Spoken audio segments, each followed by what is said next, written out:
you guys, my name is Cyan and welcome back to my YouTube channel.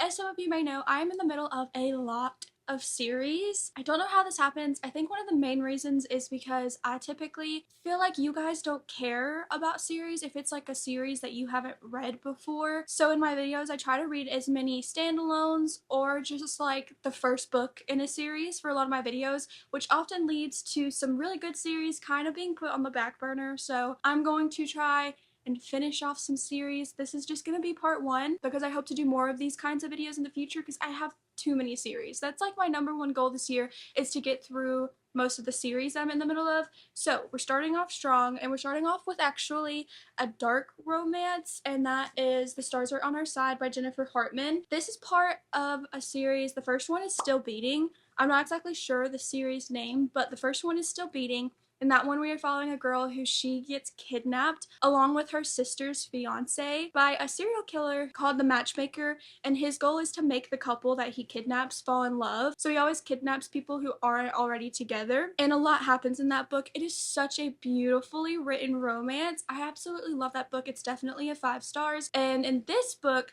it is technically the third in the series, but we are going to be following one of the girls that was also kidnapped by the same serial killer, but she ended up escaping.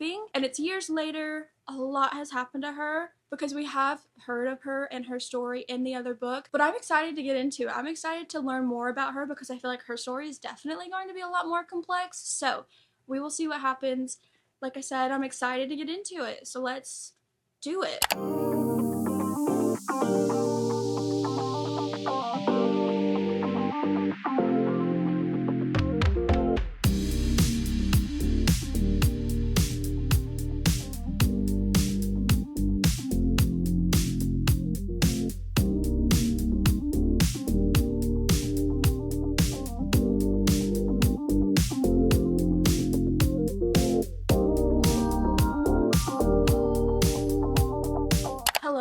So it is the next day, and I am actually, I would say like 75% of the way through The Stars Are on Our Side, so I'm gonna finish it up this morning. But in this one, like I told you, we were following Tabitha. She was abducted and willingly let go by a very prolific serial killer. And during her time being captive, I wasn't gonna say this part, but it's in the synopsis and you learn it in the other books, she got pregnant. So now she is a single mother because, yes, the man that she was held captive with didn't make it. So now we are following her while she's navigating this, dealing with her trauma of being held captive, losing the man that she fell in love with, and trying to move on with a new man. And this man is Gabe. Gabe we met in the second book, Lotus. When Gabe was younger, his little brother, I don't know if Gabe is older or younger, not really important, but his brother, when they were really young, was actually abducted, and that is what the second book, Lotus, is focusing on, is his brother and his love story. So that's how all the characters are connected in this one. We are seeing a good bit of the other characters from the other 2 books, which I really like because I just love that kind of found family and everyone helping each other through their traumas. But in this one, we are learning about Tabitha and exactly what happened to her through these interviews that she's doing with a writer. So you are getting flashbacks in between some of the chapters, learning exactly what happened to her because she was not only the only one that survived, but she was willingly set free by the serial killer. So there's that. At the same time, Gabe is kind of dealing with some family issues, which you learn about in the second book as well. So it is very important to read all 3 of them in order so that you kind of understand what's happening.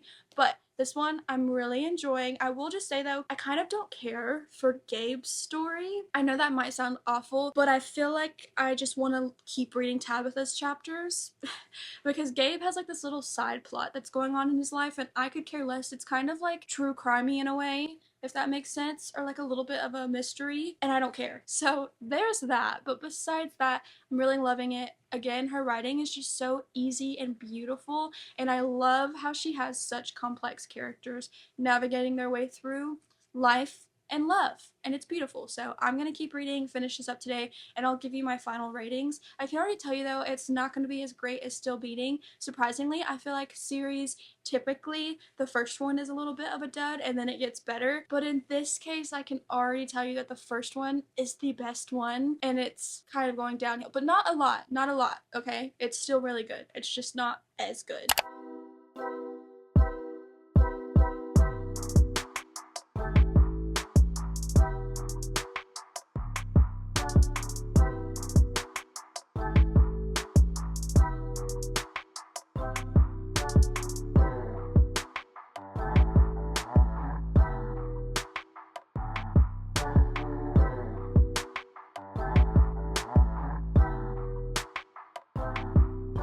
I did just finish The Stars Were on Our Side, and again, I loved it. I think this is just well, I was gonna say fun, but it's really not, considering all the trauma that our characters go through. But like, I have a fun time reading it. Does that make sense? I might also be disturbed in the head. But anyways, it was a good time. I really enjoy her writing. The series as a whole, I'm glad that it kind of wrapped up with a nice little bow on top. This one I think is my second favorite. I definitely think the order of favorites, I think Still Beating was a 5-star. This one I'm gonna give like a 4, just because there were some parts of it that I didn't really like. As I mentioned earlier, Gabe's little plot that was going on, still couldn't care less. I get why it was done, but it also didn't need to be done. I guess we just needed to make him a little bit more interesting. This one is a 4, and then I think Lotus is a 3.75. It was still good.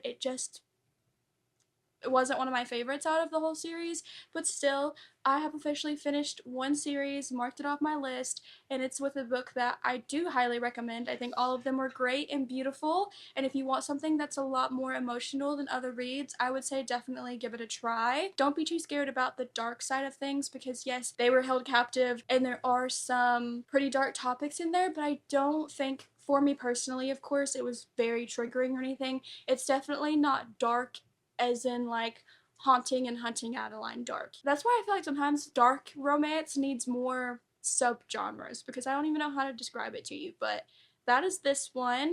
Now I'm going to move on to another series, which I will be finishing. And the next one I'm going to finish off is actually the Housemaid series by Freida McFadden. The third one is The Housemaid is Watching. It came out a while ago. I just never picked it up because honestly, I feel like it's a little bit overdone. The first one was good. The second one was okay. And this one, I'm a little worried for, so we will see what happens. I do know that there is a novella, it's like The Housemaid Wedding or something like that. I'm not going to read that because I don't love epilogues, and I feel like that's all that novella is going to be, is just an epilogue about a wedding. So I have no interest in reading it. I am going to read this one and then consider myself done with the series. So let me go grab my e-reader and we will get started.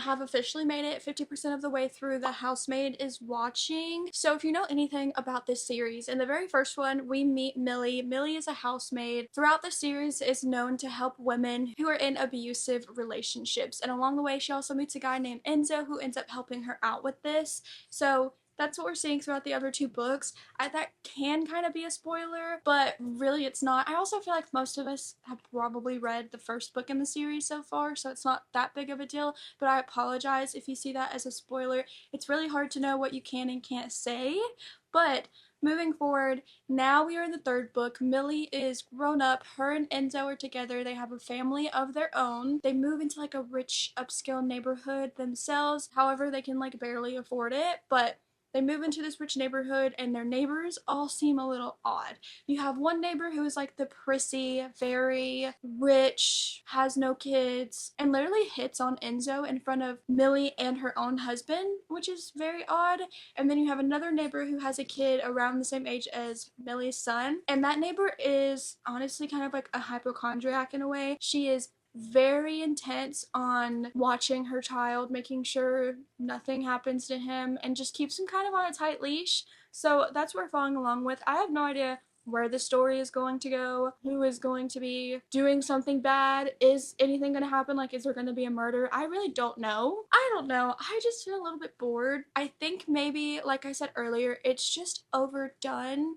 This series at this point, I think it could be a money grab if I'm going to be so honest, and it was so unnecessary, and it might just be because also we're very focused on her children and her life, and like I don't know, I just don't care for children in books, especially mystery slash thriller books, because I swear, children and dogs, maybe they don't need to be in thrillers, you know what I mean? Like, if they are, something bad should not happen to them. Well, not just dogs, like animals in general, but I'm a dog person, so there you have that. I am gonna keep reading it though, see how it ends. Maybe things can turn around, but honestly, I don't see that happening.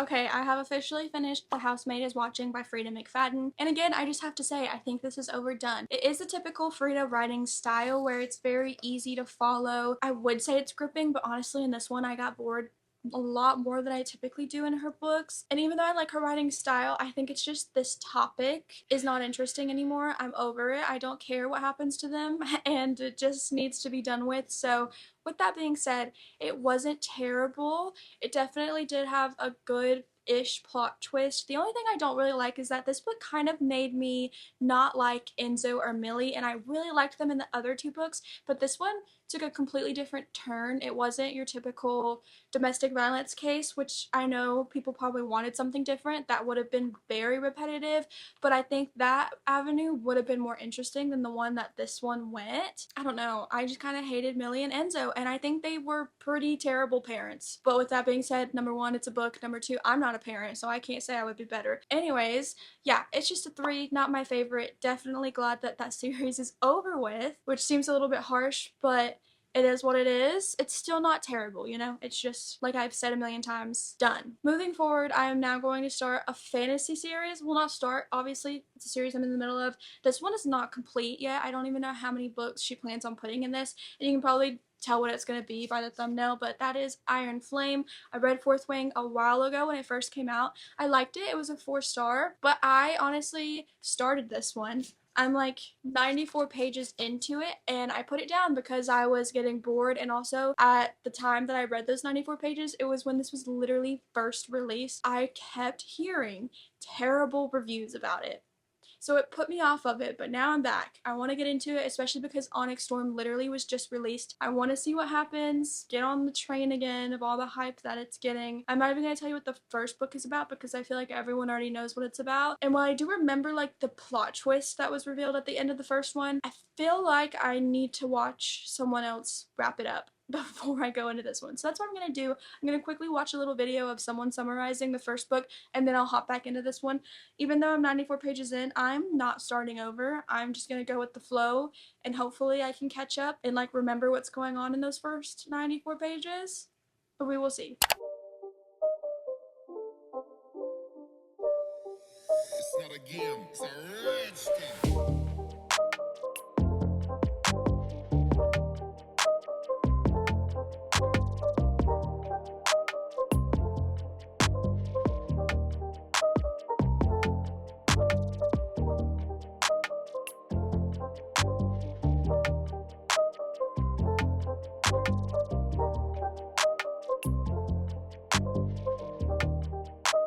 Good morning, everyone. So it's actually been a few days and I have finally made it to the 50% mark in Iron Flame. I say finally not in like a terrible way, but it's just that not a lot is happening in the beginning of this book, mostly because like we're seeing Violet at school moving forward and like, oh, how do you say anything without spoiling something? A big chunk of this is her having like a mission at the school because of what we found out at the end of the last book. Another big part of it is Xaden being on his own like mission, so they're spending a lot of time apart, but they're kind of in like a long distance relationship where he does come or she comes to visit him and you get to see those scenes, and they're also like building on their trust because of what happened in the last book. She finds it very difficult to trust him now, and of course like they were enemies to lovers in the first book too, so that has a big part of it, plus the ending. See, like this is why it's so difficult to talk about this book, but Basically, it's very slow, and there are a lot of characters, which for me makes it very difficult to keep up with who's who at times, because honestly, I feel like I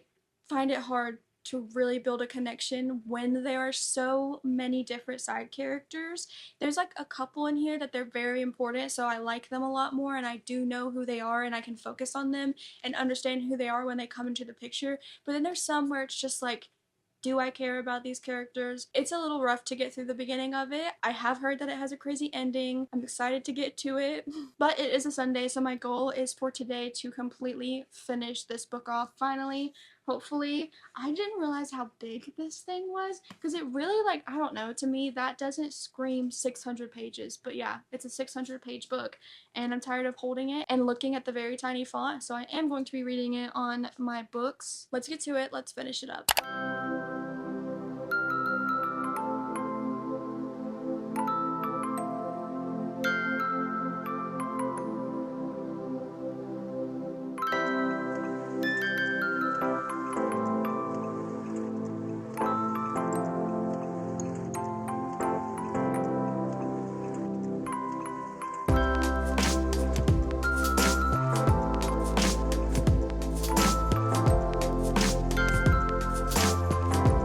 I have finished Iron Flame, and yeah, the ending was good up until like the 50% mark, and then to the rest of it, it was so good. Here's the thing, I don't know if I like it better than Fourth Wing, because the introductory and getting into the series was just so much fun because it was a whole new concept. I think it's right up there with the first one. I think they're both 4 stars. I love our characters. I get why people are obsessed with Xaden. The ending, oh my goodness, I literally want to continue and see what happens in the third one. But here's the thing, again, since it was just released, I'm seeing people finish it like this, and they're saying that they were so disappointed and are giving it bad ratings. So there's a piece of me that does want to start the next one immediately, but then there's a piece of me that, like, I'm scared. All in all, though, this was like a workout for my peewee of a brain. So I do feel like I'm gonna move on to something and not quite get into it. I literally can't say anything more because it's huge spoilers, but just know that I did like this one a lot. That's all I can say. That ending, how are we moving forward? I know a lot of you have probably already read Onyx Storm, but where do we go from there? I don't know. I will see eventually, don't know when, but I will. Anyways, now, because like I said, I need something that doesn't require a lot of work and brain power, I am going to move on to a series that I consider like a fun series. I actually put this down for the longest time and just recently remembered that I was even in the middle of it, but it is Gods of Olympus, or maybe it's just Olympus. It's by Katee Roberts. This is like, I think, the 5th book, Cruel Seduction. All I can remember is the first one is a good intro. The second one was a little lackluster. The third one I loved. I think it's my favorite out of the series. The fourth one, again, went kind of downhill. So I'm excited to get back into it. I have no idea what this one, the characters, are going to be about. In the series, it is a dark romance series about the gods. So, you know, we have Hades, Persephone, stuff like that. And it is definitely set in a modern world. And it's kind of mostly about the children finding love matches in different ways. There's a lot of like plotting and politics behind it of who wants to be the next god, because of course in this world, if you kill one of the gods, you get to become the god, or the god can like resign and give you their title now. Like I think in the very end of the last book before this one, Aphrodite gave her title away. So that's what's going on. It's all the different gods. It's fun. I will say it could get a little bit confusing if you're like me and you genuinely don't know anything about Greek mythology. And because there are people who they have their names, like their actual names, but then they also have titles on top of that. So like in the third book, my favorite one, it is Helen, and Helen becomes, ooh, who does she become? I can't remember because it's literally been like a year since I picked up the series, but do you get what I'm saying? Like Helen could become hepatitis. That's cannot be correct. Hephatis. They're fun, they're smutty, they're easy reads, so I decided I want to get back into it because there is more of a plot in each of the books. It's not just one where every single chapter is pure filth, although there is a good bit of that in there. I have a good time reading them, and I think this might be a perfect little filler book. So there you have it.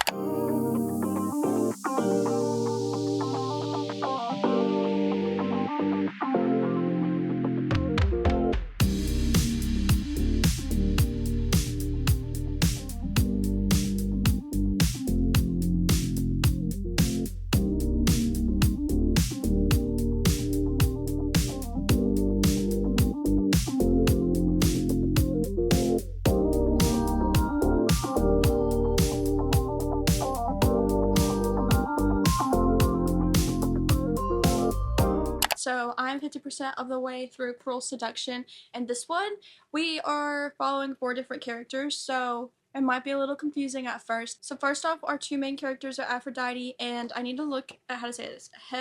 Hephaestus?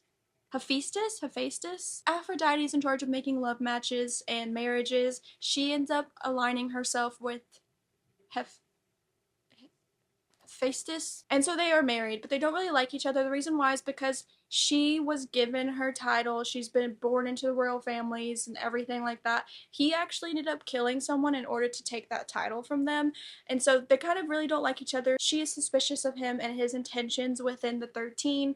He knows that she was born into this world, so he also doesn't trust her and thinks that she will stand firm on wanting to keep the 13 the way that it is. There are people trying to assassinate people who are part of the 13 in order to take their titles, because this is the thing. Most people don't know that you can assassinate and take a title, but that is just now coming out. They don't realize that there's more to it, so there are a lot of people that are trying to assassinate the 13 gods and goddesses in this world, and it's mostly because of him and because he did it. So now everyone is trying to follow in his footsteps. So they already don't like each other. They're kind of enemies, whatever. He has a best friend named Pandora, and Aphrodite is going to seduce Pandora to try to get under his skin. But before they even got married, Aphrodite was actually in love with another guy, Adonis. He is going to try and seduce Adonis to also get under her skin. So there's 4 of them. It is like a polyamorous thing, which it's so interesting. I've never read a polyamorous relationship, but like I kind of enjoy it. The only thing is I feel like it's hard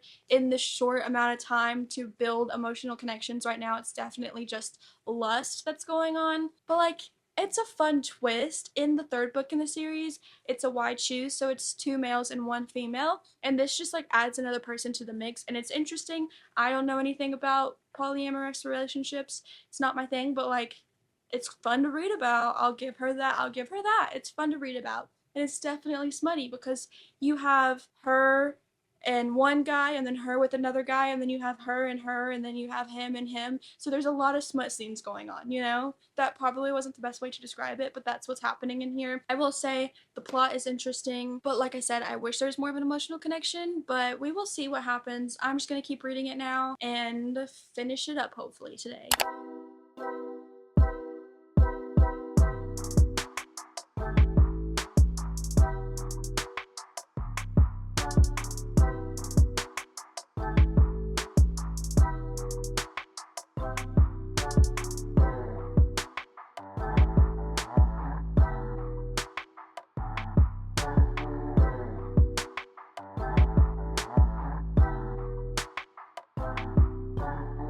I did finish Cruel Seduction by Katee Robert. This one, I mean, it was such a fun time. I'm not gonna read too deep into it because that's what I read these ones for.